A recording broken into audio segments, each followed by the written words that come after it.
balita na ika'y mawiwili. Mga nagbabagang kamao, mga buksi. So mga par, sa naging weigh-in nga po sa pagitan ng ating pambato na si Deb Apolinario kalaban si Angel Ayala ng Mexico para sa bakbakan nila sa IBF Flyweight World Title bukas na gaganapin sa Mexico. Parehong pasok po mga idol ang dalawang fighter sa weight limit ng 112 pounds kung saan mga idol ang ating pambato na si Apolinario tumimbang ng 111.6 pounds habang si Ayala naman mga idol bumigat ng 110.8 pounds kaya wala na makakapigil sa bakbakan nila bukas. At sa naging face-off nga po mga idol kanina, kitang-kita na medyo payatot talaga ang Meksikano kumpara sa katawan ng Pinoy. Sa unang tingin mga idol, tila hindi talaga ito tatagal kay Apolinario. Titiklop ito sa bakbakan. Pero gayon pa man mga idol, tandaan po natin na isang Meksikano si Angel Ayala na sa dugo nito mga idol ang pagiging palaban sa bakbakan. At isa pa mga idol, hindi magiging top rated si Ayala kung wala itong sinasabi sa bakbakan. Kagaya ng Pinoy mga idol, meron pa naman itong undefeated record sa kanyang kartada sa boxing sports. At patungkol naman kay Deb Apolinario mga idol, malamang umaapaw ang kumpiyansa nito sa kanyang sarili na may iuwi nito ang IBF title sa Pilipinas at bigyan ng pangatlong kampyonato ang ating bansa. Kaya asahan natin mga idol ang matinding digmaan bukas sa dalawang fighter. Matira matibay na lang talaga bukas sa bakbakan.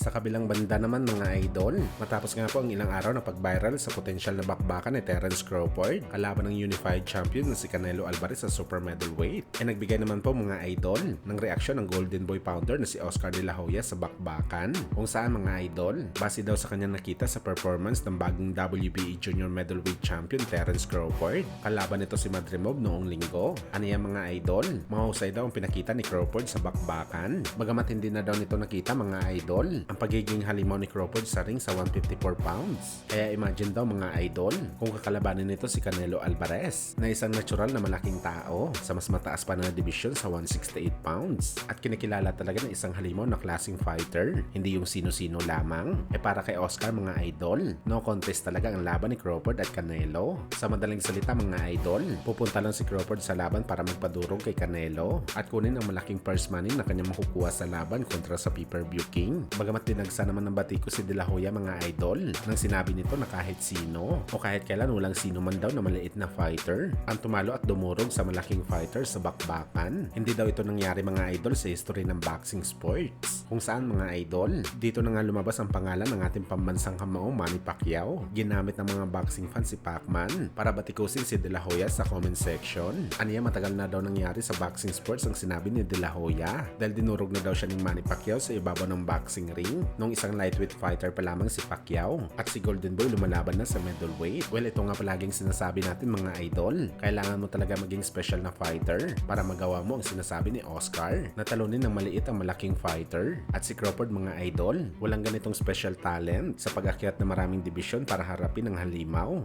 Real talk talaga mga idol, iisang boxer pa lang talaga nakagawa nito. Walang iba mga idol kundi ang nag-iisang 8th division world champion.